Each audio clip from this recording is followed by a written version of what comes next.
Hello student, मैं Diksha. Welcome to my YouTube channel जिसमें हम पढ़ रहे हैं जनवरी 2023 के करंट अफेयर को।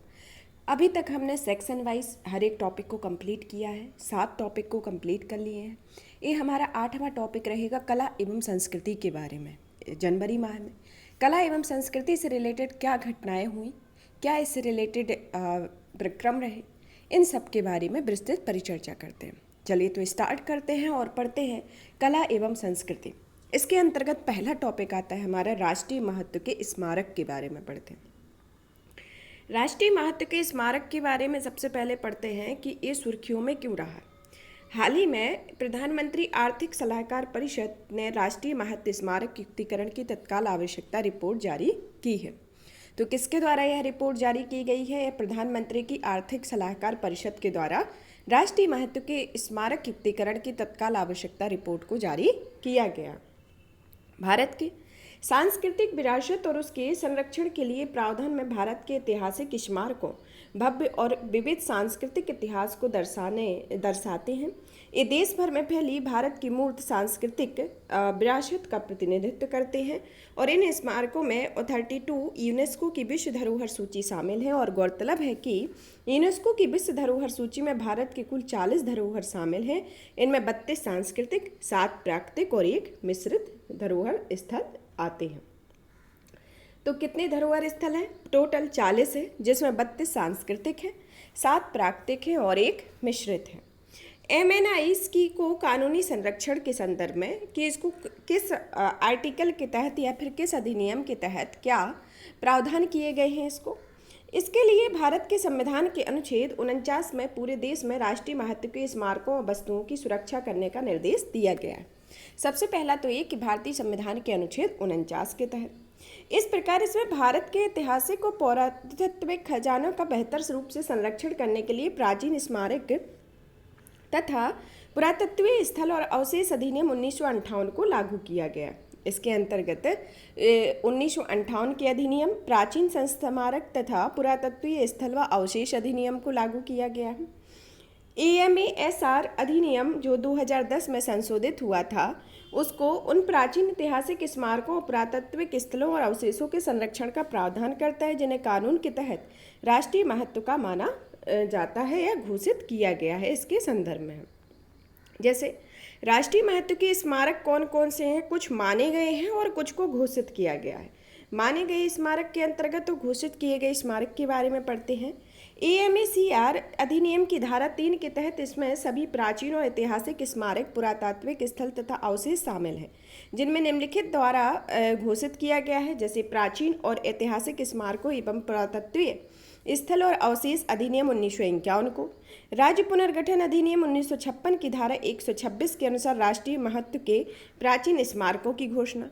और घोषित कौन से किए गए हैं? इसे AMASR अधिनियम की धारा 4 के तहत इसमें कोई भी प्राचीन स्मारक या पुरातात्विक स्थल और अवशेष शामिल हैं जो केंद्र सरकार द्वारा आधिकारिक राज्यपत्र में अधिसूचित के माध्यम से घोषित किए गए हैं और राष्ट्रीय महत्व से संबंधित धारा में शामिल नहीं।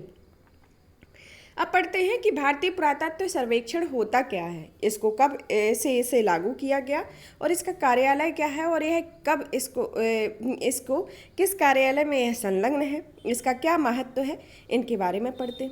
भारतीय पुरातत्व सर्वेक्षण की स्थापना 1861 ईस्वी में हुई थी और इसे संस्कृति मंत्रालय के अंतर्गत एक संलग्न कार्यालय है और यह पुरातात्विक अनुसंधान और सांस्कृतिक विरासत के संरक्षण वाला देश का प्रमुख संगठन है। यह राष्ट्रीय महत्व के केंद्रीय संरक्षित स्मारकों या स्थलों की सुरक्षा, संरक्षण और रखरखाव के लिए उत्तरदायी है। इसमें 24 विश्व धरोहर संपत्तियां भी शामिल हैं।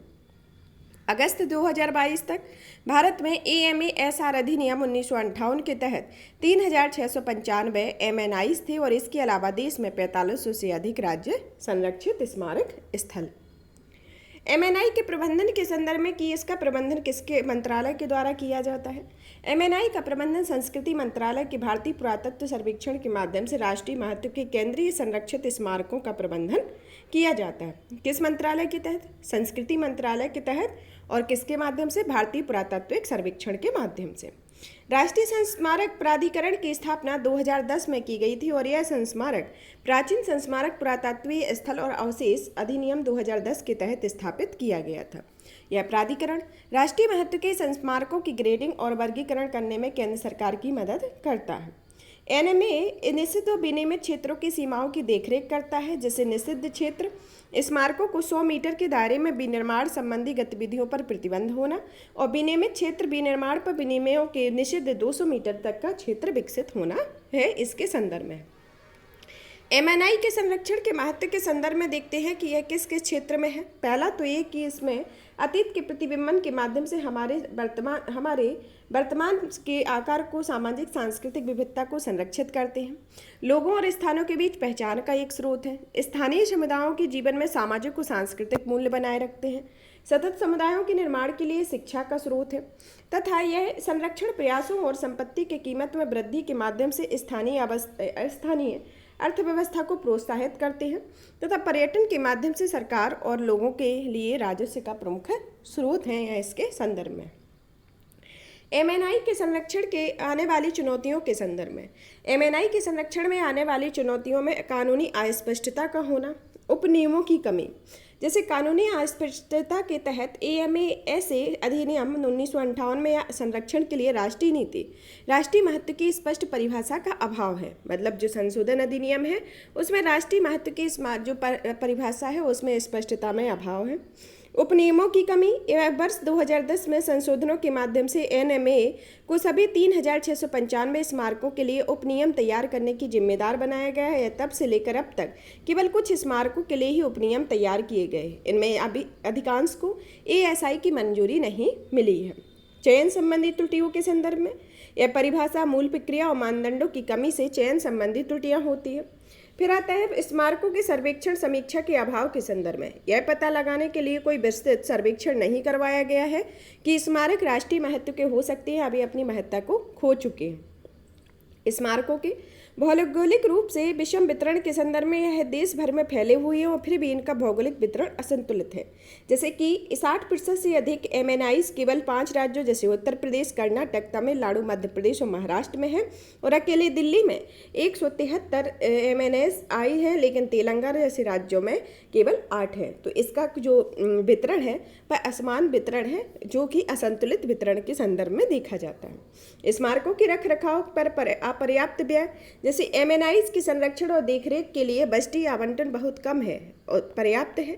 उदाहरण के लिए वर्ष 2019 और 2020 में 3695 एमएनआईज के रक्षण और संरक्षण के पर्यावरण संबंधी विकास के लिए बजटीय आवंटन केवल 428 करोड़ रुपए प्रति एमएनआईज 11 लाख रुपए था। इसके संदर्भ में इससे यह राजकोषीय असंतुलन को और बढ़ाता है।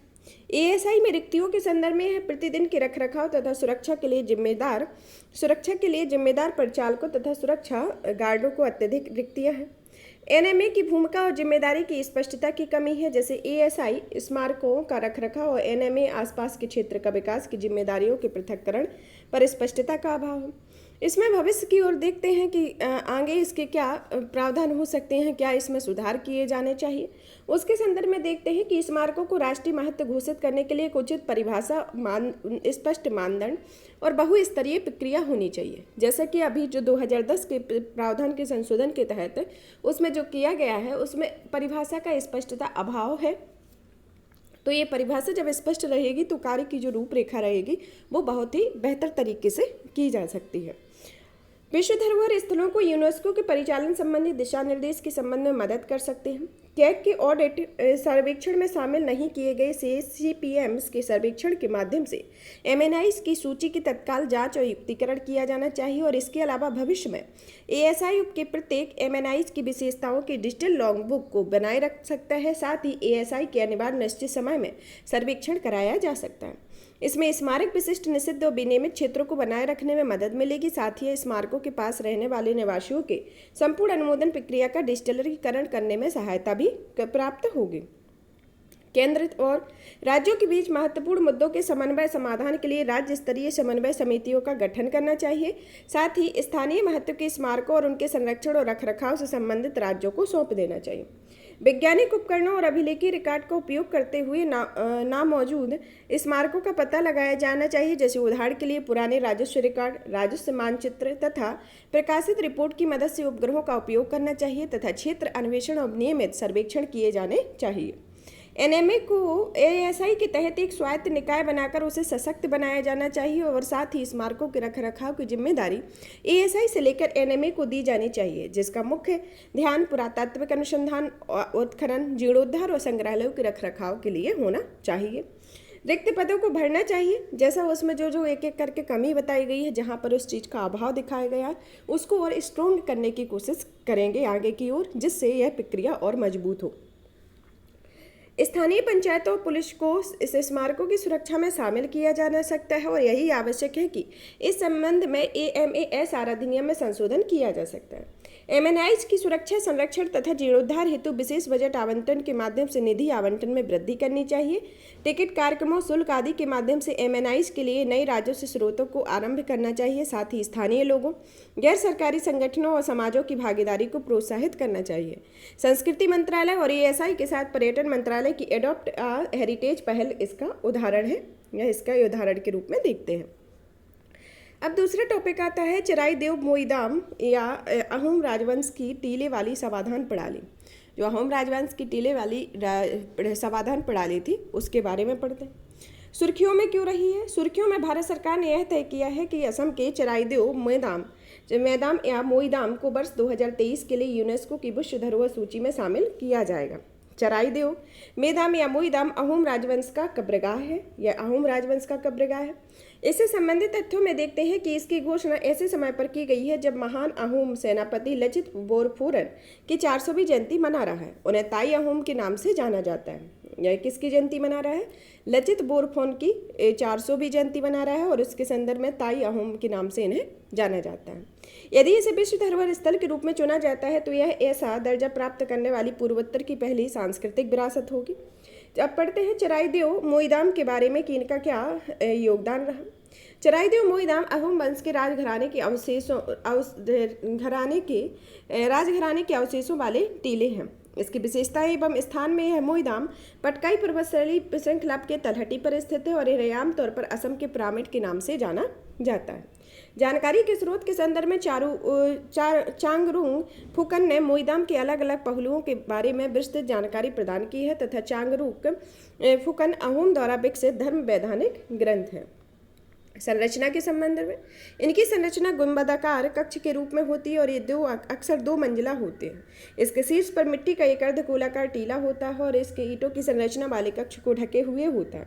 साथ ही टीले के आधार पर एक अष्टकोणीय 4 दीवारी और पश्चिम में एक मेहराबदार प्रवेश द्वार होता है। प्रत्येक गुंबदाकार कक्ष के केंद्र में एक ऊंचा चबूतरा होता है जहाँ शव को रखा जाता है। खुदाई में यह भी पता चलता है कि अहोम राजाओं को उनके खजाने तथा दैनिक उपयोग की वस्तुओं के साथ दफनाया जाता था, जैसे राजवंशीय प्रतीक की लकड़ी या हाथी दांत या लोहे से बनी वस्तुएं और सोने के पेडेंट आदि होते हैं। इस समाधान प्रणाली का अस्तित्व कमजोर होने के कारण 18वीं शताब्दी के बाद बहुत से लोगों ने बौद्ध धर्म को अपना लिया था और उन्होंने दाह संस्कार की हिंदू पद्धति को अपनाना शुरू कर दिया था। फिर भी उन्होंने अंतिम संस्कार की गई हड्डियों तथा राख को मोईदाम में दफनाना शुरू किया था। यह इसकी संरचना है कि ये 2 मंजिला है, एक मंजिला ये है, एक मंजिला ये है। यह मैदान इसको दिखाया गया है। जैसे यहाँ पर हम कुछ फैक्ट को देखते हैं कि मिस्र के पिरामिड जो होते हैं, मिस्र के पिरामिड फेरो या राजाओं के अंत्येष्टि मकबरे या औपचारिक परिसर होते हैं। पिरामिड का निर्माण मस्तबास या मडब्रिक बेंच जैसी संरचना में शुरू किया गया है। एक के ऊपर एक 6 मस्तबास रखने से पिरामिड का निर्माण होता है और नील नदी के पश्चिमी तट पर स्थित है। यह मिस्र के बारे में वहाँ की मकबरे की प्रणाली को दिखाया गया है।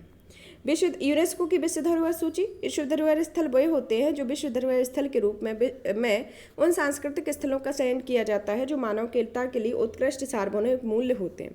साथ ही संयुक्त राष्ट्र के शैक्षणिक, वैज्ञानिक, सांस्कृतिक संगठन यूनेस्को की विश्व धरोहर सूची में सूचीबद्ध अलग अलग या क्षेत्रों या ऑब्जेक्ट के लिए भी सार्वभौमिक मूल्य होते हैं और इन स्थलों को अपनाए जाने के लिए विश्व सांस्कृतिक और प्राकृतिक विरासत के संरक्षण में से संबंधित कन्वेंशन के तहत विश्व विरासत स्थल के रूप में नामित किया जाता है, जो कि वर्तमान में 40 विश्व धरोहर स्थल हैं, जिसमें 32 सांस्कृतिक, 7 प्राकृतिक और 1 मिश्रित है, जो कंचनजंगा राष्ट्रीय उद्यान है जो सिक्किम में स्थित है।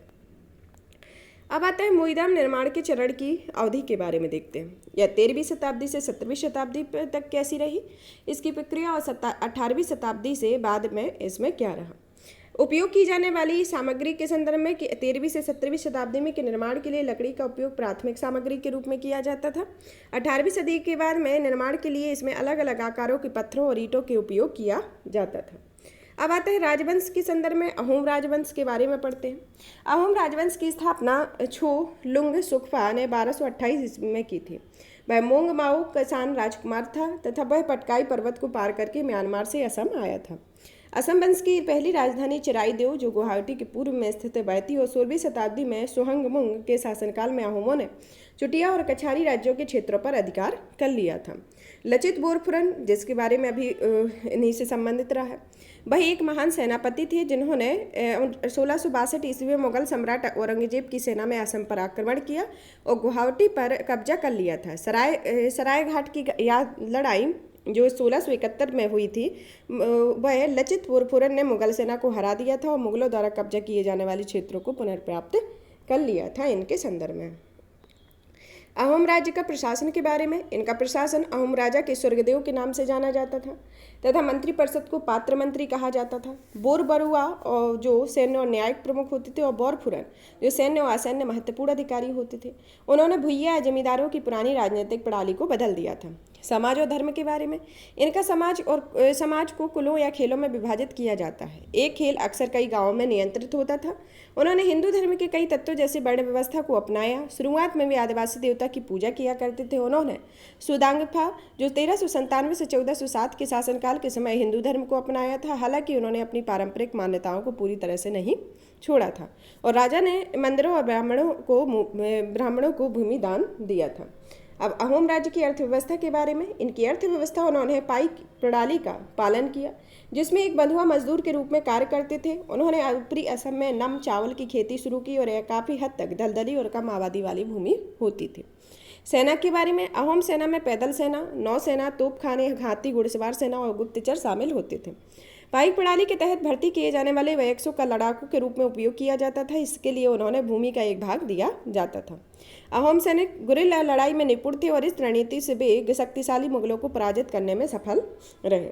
इनके पतन के कारण अहोम शासन 1826 ईस्वी में अंग्रेजों द्वारा असम के कब्जे या आंडूप की संधि के साथ ही समाप्त हो गया।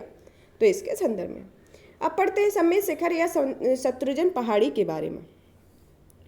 पहले नंबर तो देखते हैं कि जो पार्श्वनाथ पहाड़ी है वह झारखंड की सबसे ऊंची पर्वत श्रेणी है, चोटी है, जो 1365 मीटर ऊंची है।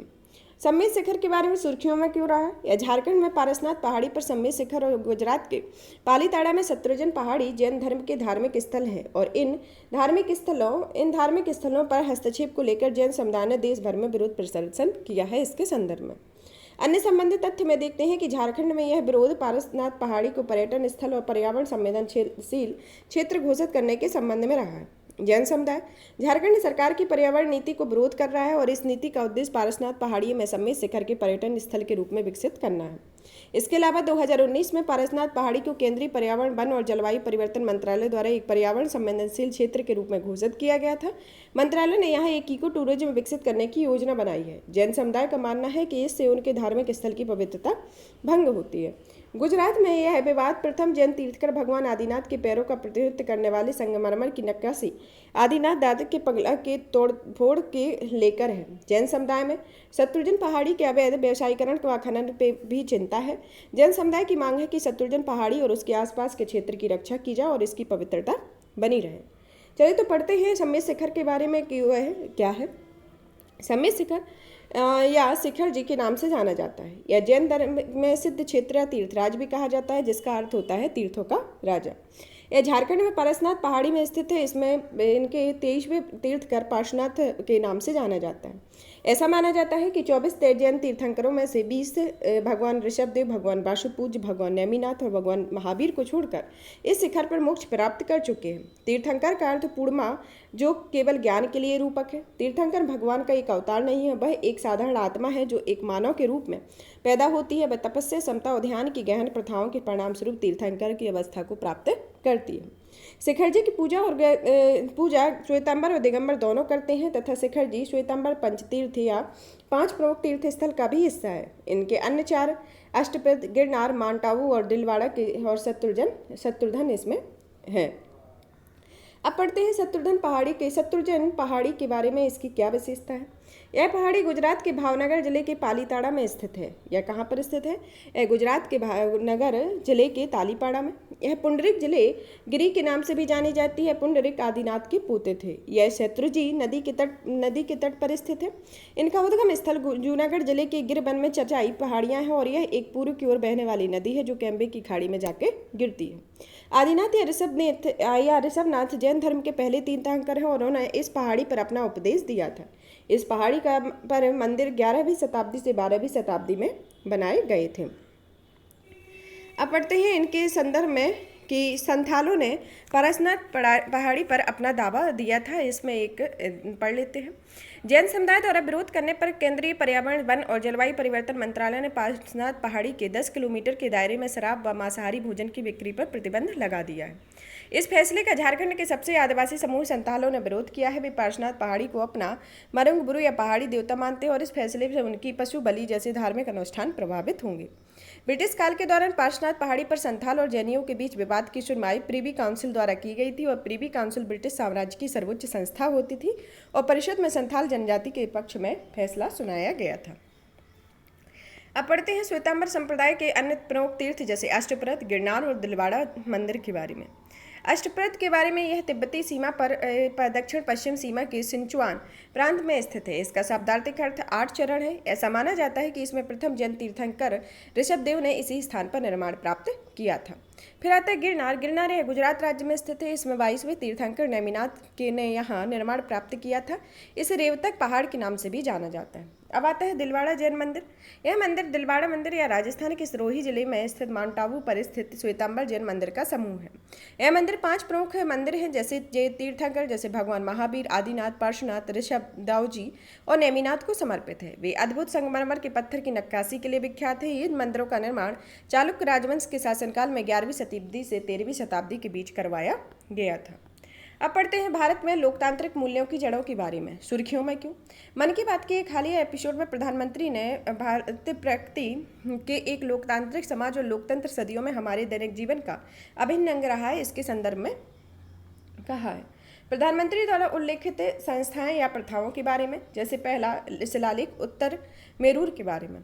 उत्तर मेरूर के बारे में यह शिलालेख परांतक चोल प्रथम 907 से 955 के शासनकाल में 920 ईस्वी का है। यह एक प्राचीन चोल गांव है जिसे चतुर्वेदमंगलम के नाम से जाना जाता है। तमिलनाडु के चेन्नई में स्थित है। चोल स्वशासन के निर्माण में गांवों को आम भाषाओं तथा भाषाओं या महासभा पर किया गया है। चोल कुदा बोलाई चुनाव प्रणाली एक उत्तर मेरूर शिलालेख के अनुसार प्रत्येक गांव को वर्तमान में प्रचलित प्रकाशन या इकाई वार्ड के रूप में वर्गीकृत किया गया है। यहाँ महासभा के प्रतिनिधि चुने जाते हैं।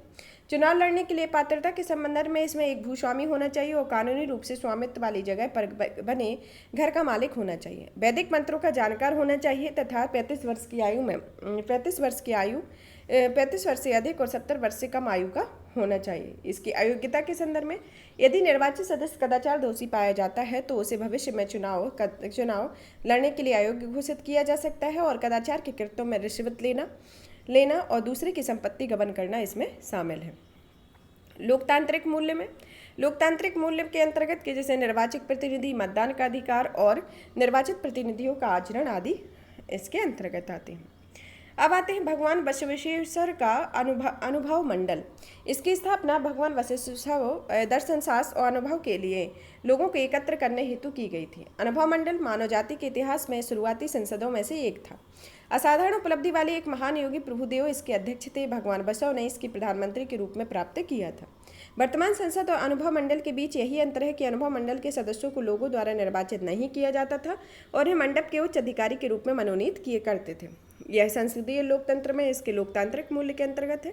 भगवान बसवेश्वर के बारे में ये 12वीं शताब्दी के महान कवि थे। इनका जन्म कर्नाटक में हुआ था तथा ये दक्षिण भारत के सामाजिक धार्मिक सुधार और अनुभव मंडल, वचन साहित्य और लिंगायत आंदोलन के लिए जाने जाते हैं। 13वीं शताब्दी में पलू कुरी की सोमनाथ में बसव पुराण की रचना और इसमें बसव बन्ना के जीवन और विचारों का पूरा विवरण मिलता है। अब आता है काकतीय परंपरा के बारे में। काकतीय परंपरा 12 से 14वीं शताब्दी के वर्तमान तेलंगाना और आंध्र प्रदेश सहित आसपास के क्षेत्र में शासन किया था और इसकी राजधानी वारंगल थी। तालाबों, नहरों, जलाशयों के निर्माण की निगरानी और रखरखाव के लिए गांवों को निर्वाचित समितियां होती थीं। अब आता है भक्ति आंदोलन। इसका जो लोकतांत्रिक मूल्य है वह स्थानीय सुशासन के अंतर्गत है। भक्ति आंदोलन के संदर्भ में भक्ति आंदोलन में स्वतंत्रता समानता की व्याख्याओं को समायोजित करने की सुविधा प्रदान की गई है। साथ ही एक पंथ निरपेक्ष लोकतांत्रिक समाज के उद्धार के लिए मार्ग प्रशस्त किया जाएगा तथा इसका उद्देश्य सामाजिक लोकतंत्र के आधार पर समतावादी समाज की स्थापना करना तथा महिलाओं को सशक्तिकरण करना तथा सामुदायिक विकास का समर्थन करना है।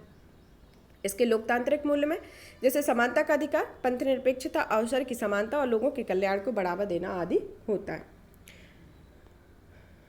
अब आता है भारत में प्राचीन लोकतांत्रिक मूल्यों के अन्य परिणाम के बारे में। प्राचीन भारत में लोकतंत्र जैसे के बारे में प्राचीन भारत में लोकतंत्र जो था वह अथर्ववेद में सभा व समिति की 2 गणतांत्रिक समितियों पर उल्लेख मिलता है। विद्वानों के अनुसार वे वर्तमान में लोकसभा और राज्यसभा के समान थी। बौद्ध और जैन धर्म में कई तरह के गणतांत्रिक राज्यों की सूची मिलती है जिसमें वैशाली के लिच्छवी राजा का विशेष रूप से उल्लेख किया गया है। गांवों पर उनके निर्वाचित प्रतिनिधियों का शासन था। इस प्रकार स्वायत्त और स्वायत्त शासन करने वाली प्रशासनिक इकाइयां मौजूद थी। महाभारत के शांति पर्व में गणतंत्रों को उन्हें प्रशासित करने वाली आवश्यक विशेषताओं का उल्लेख किया गया। अब आता है वैक्स मताधिकार, निर्वाचित निकाय और स्थानीय सुशासन, जीवन की व्यक्तिगत स्वतंत्रता एवं संरक्षण इसके लोकतांत्रिक मूल्य रहे। अब आता है प्राचीन शास्त्रों के लोकतंत्र में सिद्धांत के बारे में, जैसे कि उस टाइम पे क्या लोकतंत्र में सिद्धांत रहे। जैसे वेदों के गणतांत्रिक शासन में कम से कम 2 रूपों का वर्णन किया गया है। इसके पहले में निर्वाचित राजा शामिल हो गए और दूसरे में जहाँ शक्ति एक परिषद या सभा में निहित होगी। राजा के कर्तव्य जो लोकतांत्रिक मूल्य में निहित है कि राज्य आज के प्रधानमंत्री की तरह मंत्रिमंडल प्रणाली, संघवाद, नागरिक के अधिकारों का संरक्षण और अधिकारों के उल्लंघन के लिए उपचार आदि ऐसे होते हैं। इसमें ऐत्रेय ब्राह्मण में जो प्राचीन जो लोकतंत्र के सिद्धांत बताए गए हैं इसमें अलग अलग प्रकार के राज्यों को तार्किक विभाजन किया गया है। इसमें स्वराज्य को शासन का सबसे महत्वपूर्ण प्रकार माना है। तो इसमें किसको महत्वपूर्ण प्रकार माना है शासन का? स्वराज्य को। धर्मशास्त्र में राजाओं को आग्रह किया गया है कि वे प्रजा को भगवान के रूप में देखें और प्रेम एवं श्रद्धा के साथ उनकी सेवा करें। फिर आता है अथर्ववेद में सभी मनुष्यों को भोजन जल के समान अधिकार की बात की गई है। स्मृति पुराण और संहिताओं के बारे में इसमें वे नागरिक अधिकारों और आपराधिक देवताओं के साथ राजधर्म सहित धर्म के नियमों का संग्रह करें। राजा को धर्म के अनुसार शासन करना होता था तथा प्रजा की सुरक्षा और कल्याण में असफल राजाओं को प्रजा या फिर उदाहरण के तौर पर 10 पुरुष राजवंश का राजा दुष्टऋतु द्वारा अपदस्थ किया जाना। इस प्रणाली में एकात्मक तथा संघीय दोनों रूपों का उल्लेख मिलता है। कौटिल्य के अर्थशास्त्र में अलग अलग विभाग बनाए गए जिसमें राजस्व, शिक्षा, रक्षा, राजस्व और कृषि सहित अन्य विभाग रहे हैं। अब पूर्वोत्तर भारत की जनजातियों के बीच लोकतांत्रिक परंपरा क्या रही और जो अभी के लोकतांत्रिक मूल्य में जैसे त्रिस्तरीय सरकार होना, स्थानीय स्वशासन तथा मूल्य प्राधिकरण की जिम्मेदारी एवं चुनाव कर्तव्य होते हैं। इसमें जो इसके बारे में पढ़ते हैं कि मोनपा अरुणाचल प्रदेश की निर्जातीय समुदाय है। कौन सी जनजाति? मोनपा। यह समुदाय 11वीं शताब्दी के दौरान विकेंद्रीकृत स्वशासी परिषदों के साथ लोकतांत्रिक रूप में निर्वाचित ग्राम प्रमुखों की एक प्रणाली स्थापित करना शुरू की थी। आदि जनजाति के गांव स्वशासित है तथा विधायी और कार्यकारी शक्तियों के साथ एक स्वतंत्र प्रशासन है। खासी जनजाति की पारंपरिक राजनीति में 3 स्तरीय व्यवस्था है जिसमें सबसे निचले स्तर पर एक गांव है, मध्यम स्तर पर दरबार रेड है और शीर्ष स्तर पर दरबार हिमा या राजस्व विधानसभा है। कई नागा जनजातियों में गांव में प्रमुख के पास सर्वोच्च अधिकार होने के बावजूद उन्हें प्राप्त अधिकार ग्राम परिषद के अनुरूपता के अधीन होते हैं। अब संबंधित सुर्खियां पढ़ते हैं। इसमें आती है कि गुजरात में हड़प्पा स्थल पर उत्खनन की खोज के बारे में पढ़ते हैं। कच्छ जिले के जूना खटिया गांव में एक उत्खनन के समाधानों की कतारें मिली हैं। इन समाधानों में कंकाल के अवशेष, चीनी मिट्टी के बर्तन, मटके के आभूषण, जानवरों की हड्डियां आदि प्राप्त हुई हैं। प्राप्त अवशेष 3200 से 2600 ईसा पूर्व के काल के हैं। इनका अर्थ है कि ये राज्य में स्थित कई अन्य हड़प्पा स्थलों की पूर्व की स्थिति को प्रदर्शित करते हैं। उत्खनन को यह निष्कर्ष प्राप्त हुआ है कि यह धोलावीरा जैसे अन्य स्थलों नगर के भीतर तथा उसके आसपास के समाधान प्राप्त हुए हैं। यहाँ पर कोई बस्ती नहीं मिली है। यह स्थल मिट्टी के टीलों वाले समाधान से पत्थर से निर्मित समाधानों की ओर संक्रमण को दर्शाती है। यहाँ से प्राप्त मृदभांडों की विशेषताएं और शैली सिंध की बलूचिस्तान के पाक हड़प्पा स्थलों से मिले मृदभांडों के समान है। समाधान के निर्माण में स्थानीय चट्टान, बेसाल्ट आदि पत्थरों का उपयोग किया गया और इन पत्थरों को जोड़ने के लिए किले का उपयोग किया जाता है।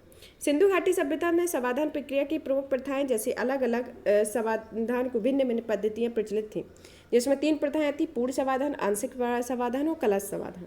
सबसे आम समाधान प्रथा थी कि मृतक को साधारण गड्ढे या ईंट के निर्मित एक कक्ष में दफनाया जाता था और मृतक का सिर उत्तर दिशा की ओर किया जाता था। मृतक के साथ अनाज से मृदभांड, औजार, आभूषण जैसी वस्तुएं भी दफनाई जाती थी और ये लोथल से युग्म समाधि स्थल के साक्ष्य प्राप्त हुए हैं। यहाँ पर ये स्थिति देखते हैं। ये हड़प्पा स्थल है। देसालपुर, खेरासर, चूनी, समौती, पीपली, धातरा, नागबड़ा, इनके सब स्थलों के बारे में बताया गया है। अब पढ़ते हैं नालंदा महाविहार के बारे में। नालंदा महाविहार भारतीय पुरातत्व सर्वेक्षण ने नालंदा में 1200 साल पुराने 2 दानात्मक लघु स्तूपों की खोज की है। 2 लघु स्तूपों की खोज की है। बिहार में नालंदा महाविहार में परिसर के भीतर सराय टीला नामक टीले के निकट दानात्मक लघु स्तूपों की प्राप्ति हुई और इन लघु स्तूपों की मन्नत पूरे होने पर बनवाया जाता था। स्तूप शब्द वह संस्कृत से लिया गया है जिसका शब्दार्थिक अर्थ ढेर होता है या टीले की तरह एक समाधि संरचना होती है। इसमें बौद्ध भिक्षुओं के अवशेष रखे जाते हैं, जैसे उदाहरण के रूप में सांची का स्तूप, जहाँ पर बुद्ध के अवशेषों को निर्मित किए गए। स्तूप की विशेषताओं के बारे में। स्तूप एक गोलाकार गुंबद के अर्धगोलाकार टीला या अंड होता है। यह इसमें एक वर्गाकार रेलिंग या हर्मिका बनी होती है और केंद्रीय स्तंभ में 3 छतरी या छत्र जैसी संरचना को आदान प्रदान करता है। यह संरचना बौद्ध धर्म के रत्नों का प्रतिनिधित्व करती है। यह 4 दीवारी से घिरा हुआ होता है तथा चारों ओर अलंकृत प्रवेश द्वार या तोरण द्वार बनाए जाते थे। आनुष्ठानिक परिक्रमा के लिए अंड के चारों एक गोलाकार चबूतरा या मैड़ी को बनाया जाता है। यह स्तूप की प्रमुख विशेषताएं रही हैं। अब पढ़ते हैं नालंदा महाविहार के बारे में कि नालंदा महाविहार की क्या विशेषताएं रही। इसे यूनेस्को के विश्व धरोहर स्थल में शामिल किया गया है। यह 3री शताब्दी से लेकर 13वीं शताब्दी तक के एक मठ शैक्षणिक संस्थान के पुरातात्विक अवशेष प्राप्त हुए हैं। नालंदा में गौतम बुद्ध और महावीर दोनों के कुछ समय के निवास किया था तथा नागार्जुन, धर्मपाल, दिंगनांग, जिन मित्र, शांत रक्षित जैसे विद्वान नालंदा महाभारत से संबंधित थे। हुएनसांग इनसिंग जैसे विदेशी यात्री भी इस स्थान पर आए हुए थे। नालंदा महाविहार में गुप्त राजवंश, कन्नौज के हर्ष और पाल राजवंश के संरक्षण में काफ़ी समृद्धि हुआ था तथा इसमें स्तूप और विहार शामिल है तथा स्तूपों, प्लास्टर, पाषाण और धातु कला की महत्वपूर्ण विशेषताएं मौजूद रही। स्तूपों का आरंभिक विकास काल देख लेते हैं कि बुत्तकारा का महान स्तूप 3री शताब्दी ईस्वी पूर्व से 2री शताब्दी ईस्वी पूर्व है। सबसे पहले स्तूपों का निर्माण किसके समय काल में हुआ और कैसे इनकी संरचना में विकास हुआ कि पहले इसको एक अंड के रूप में, मतलब अर्धगोलाकार अंडे के रूप में बनाया जाता था, फिर धीरे धीरे उसमें हर एक चीज़ का विकास हुआ। जैसे सबसे पहले मौर्य काल में इसके स्तूपों का विकास हुआ, जब उस टाइम पे यहाँ पर शिस्ट या प्लास्टर से स्तूप को बनाया जाता है जो एक सिंपल संरचना के रूप में है। फिर आता है हिंद यवन के काल में। हिंद यवन में प्राप्त सिक्के के मिनांडर प्रथम ईस्ट और प्लास्टर, उदाहरण नक्काशी और मूर्तियों से सुसज्जित पैनलों के युक्त आले बनाए गए। ये देखो इसमें डिफरेंस किया गया।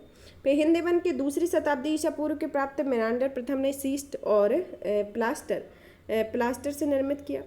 फिर आते पर्वतीय हिंद या हिंद या सीथियन ने, इसके समय में द्वितीय सोपिस्टान प्लास्टर का उपयोग किया गया और कुषाणों के समय में स्तूप प्रॉपर बनाए गए, जैसे कि 2री शताब्दी में प्राप्त सिक्के कुषाण, सोपस्टोन एवं प्लास्टर के, जिसमें स्तूप की ये संरचना दिखाई गई है। और जो सांची का स्तूप बना हुआ है वह इस आकार में बना हुआ है। इसमें प्रॉपर हर्मिका है, छत्र बना हुआ है, अंड बना हुआ है, मेदी बनी हुई है और तोरण द्वार को भी बनाया गया है, जिसमें बुद्ध के चित्रों को अलंकृत किया गया है। फसल कटाई के त्यौहार जैसे मकर संक्रांति पूरे देश में मनाया जाने वाला प्रमुख कटाई त्यौहार है। यह त्यौहार अलग अलग राज्यों में भिन्न भिन्न नामों और परंपराओं और उत्सवों के साथ मनाया जाता है। यह त्यौहार भगवान सूर्य को समर्पित है। यह मकर राशि में सूर्य के प्रवेश करने का पहला दिन भी है। मकर संक्रांति सर्द मौसम के अंत और सूर्य के उत्तरायण होने के साथ ही लंबे दिनों की शुरुआती का सूचक है, तब मनाया जाता है। मकर संक्रांति के अनेक नाम हैं जो प्रत्येक राज्यों में अलग अलग तरीके से मनाए जाते हैं। जैसे हिमाचल प्रदेश में, सबसे पहले हिमाचल प्रदेश में कश्मीर में मकर संक्रांति को सिसुर और संक्रांत कहते हैं। हिमाचल प्रदेश में माघ साजी और जम्मू में मगही संगति उत्तरायण, पंजाब में लोहड़ी, उत्तराखंड में उत्तरायणी तथा घुघतिया। फिर आता है हरियाणा में सकरात और हरियाणा में सकरात। फिर यहाँ पर असम में मनाया जाता है माघ बिहू या भोगली बिहू। अरुणाचल प्रदेश में मकर संक्रांति और बिहू, नागालैंड में मकर संक्रांति, मणिपुर में मकर संक्रांति, उत्तर प्रदेश में किचैरी, सिक्किम में माघ संक्रांति, मिजोरम में बिहू, मकर संक्रांति या पौष त्रिपुरा में, बिहू संक्रांति मेघालय में, मकर संक्रांति राजस्थान और मध्य प्रदेश में, उत्तरायण गुजरात में, मकर संक्रांति महाराष्ट्र में। ज़्यादातर नाम मकर संक्रांति ही है ज़्यादातर जगह पर। यहाँ पर पौष संक्रांति पश्चिम बंगाल में, मकर संक्रांति या संक्रांत बिहार और झारखंड में, मकर संक्रांति उड़ीसा में और थाई या पोंगल तमिलनाडु में, मकर संक्रांति पेड़ा पांडुगा और भोगी आंध्र प्रदेश और तेलंगाना में, मकर संक्रमण या मकर संक्रांति केरल में और मकर बिल्लग यह भी केरल में मनाया जाता है। प्रत्येक देश में इसमें प्रत्येक राज्यों में अलग अलग नाम है कि कहाँ पर इसका क्या नाम दिया गया है। अब पढ़ते हैं थुल्लाल के बारे में। थुल्लाल थुल्लाल या केरल का गायन और नृत्य कला का एक रूप है। यह कला अपने हास्य सामाजिक व्यंग्य के लिए प्रसिद्ध है। इसकी शुरुआत 18वीं सदी में महान कवि कुंजन नाम्बियार ने की थी। कथकली और कुट्टयम जैसी अधिक जटिल नृत्य रूपों के रीति यह कला अपनी सादगी के लिए प्रसिद्ध है तथा इसके प्रदर्शन के दौरान थुल्लाल कलाकार को एक गायक द्वारा सहयोग दिया जाता है और यह गायक छंदों को दोहराता है। गायक के साथ मृदंगम या थोपी, मदंगम या थाप को झांझ का एक बाद समूह होता है और इस कला का सृजन 3 अलग अलग संस्करण जैसे ओट्टन थुल्लाल, सीतांकन थुल्लाल और परायण थुल्लाल इसमें शामिल है। 3 तरीके से अलग अलग संस्करणों में किया जाता है। राष्ट्रपति ने पद्म पुरस्कार प्रदान किए। जैसे पुरस्कार के बारे में, पद्म पुरस्कार भारत के सर्वोच्च नागरिकों का एक सम्मान है। पद्म पुरस्कारों को 1954 में स्थापित किया गया था। इसे गणतंत्र दिवस की पूर्व संध्या पर दिया जाता है। 1978, 1989, 1993, 1997 के दौरान आए कुछ व्यवधानों को छोड़कर ये पुरस्कार हर साल प्रदान किए जाते हैं। ये पुरस्कार किसी भी टाइटल या उपाधि के सूचक नहीं होते और इनके आगे पीछे कुछ नहीं लगाया जाता है। इनकी श्रेणियों में आते हैं जैसे पद्म विभूषण, पद्म भूषण, पद्मश्री। पद्म विभूषण असाधारण और विशिष्ट सेवा के लिए दिए जाते हैं। पद्म भूषण उच्च स्तर की विशिष्ट सेवा के लिए दिए जाते हैं और पद्मश्री विशिष्ट सेवा के लिए दिए जाते हैं। पुरस्कार देने का उद्देश्य ऐसे सभी विषयों या गतिविधियों के क्षेत्रों में उपलब्धियों को पहचान करता है जिनमें सार्वजनिक सेवा का तत्व शामिल हो। इन क्षेत्रों में कला, सामाजिक कार्य, सार्वजनिक मामले, विज्ञान और इंजीनियर, व्यापार और उद्योग, चिकित्सा, साहित्य और शिक्षा, सिविल सेवा, खेल आदि शामिल होते हैं। इनकी सिफारिशें या नामांकन में ये पुरस्कार पद्म पुरस्कार समिति द्वारा सिफारिशों के आधार पर प्रदान किए जाते हैं। इनका गठन हर साल प्रधानमंत्री द्वारा किया जाता है। इसके 100 नामांकन की भी किया जाता है और डॉक्टरों तथा वैज्ञानिकों को छोड़कर सार्वजनिक क्षेत्र के उपक्रमों में काम करने वालों सहित सरकारी कर्मचारी इन पुरस्कार के लिए पात्र नहीं होते। अन्य संबंधित तथ्य में आता है कि एक वर्ष में दिए जाने वाले पुरस्कारों की कुल संख्या 120 से अधिक नहीं होनी चाहिए।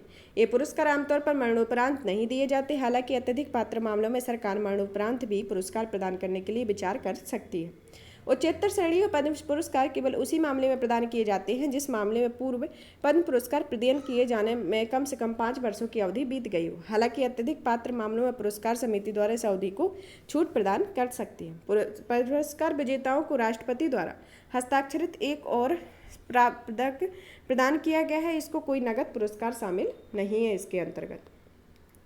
अब पढ़ते हैं परमवीर चक्र के बारे में। पराक्रम दिवस अंडमान निकोबार द्वीप समूह के 21 सबसे बड़े मानव रहित द्वीपों में परमवीर चक्र पुरस्कार विजेताओं के नाम हैं।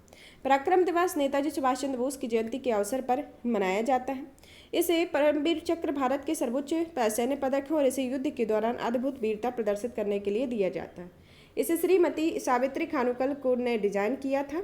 यह पदक कांस्य से बना होता है तथा इसके सामने के हिस्से में इंद्र के वज्र की 4 प्रतिकृतियां होती हैं जो शिवाजी की तलवार से घिरी हुई हैं और पदक के मध्य में राजकीय चिन्ह बना हुआ है। और मेजर सोमनाथ शर्मा प्रथम पीबीसी ये पुरस्कार मरणोपरांत इन्हें प्रथम परमवीर चक्र दिया गया था। कौन? मेजर सोमनाथ शर्मा। अब आते हैं खेलो इंडिया यूथ गेम 2022 के बारे में। इनका आयोजन मध्य प्रदेश के भोपाल में किया गया। इसमें भाग लेने वाले में आते हैं एथलेटिक प्रशिक्षक, सहायक कर्मचारी आदि। संबंधित जानकारी तक पहुंच सुनिश्चित करने के लिए एक विशेष मोबाइल एप्लीकेशन भी लॉन्च किया गया। एक खेलो इंडिया यूथ गेम के बारे में, ये इसका आयोजन पहली बार 2018 में नई दिल्ली में किया गया और इसका वर्तमान में है 5वां संस्करण है। जो अंडर 18 आयु वर्ग में भाग लेने वाली एथलीट भी इसमें शामिल रहे। खेलों के इतिहास में पहली बार वाटर स्पोर्ट्स को भी इसमें शामिल किया गया। जीवन रक्षा पदक श्रृंखला पुरस्कार 2022 के बारे में, राष्ट्रपति ने 43 लोगों को जीवन रक्षा पदक पुरस्कार प्रदान किया था तथा यह पुरस्कार किसी व्यक्ति के जीवन को बचाने और सराहनीय कार्य करने के लिए दिया जाता है। यह पुरस्कार 3 श्रेणियों में दिया जाता है: सर्वोत्तम जीवन रक्षा पदक, उत्तम जीवन रक्षा पदक और जीवन रक्षा पदक। जीवन के सभी क्षेत्रों में व्यक्ति इन पुरस्कारों के लिए पात्र हो, इसे मरणोपरांत भी प्रदान किया जा सकता है। यहाँ पर हमारा कला एवं संस्कृति का टॉपिक फिनिश होता है। नेक्स्ट क्लास में हम नेक्स्ट टॉपिक के साथ मिलते हैं। और भी इसी तरीके की वीडियो को देखने के लिए चैनल को लाइक करें, सब्सक्राइब करें, शेयर करें। धन्यवाद।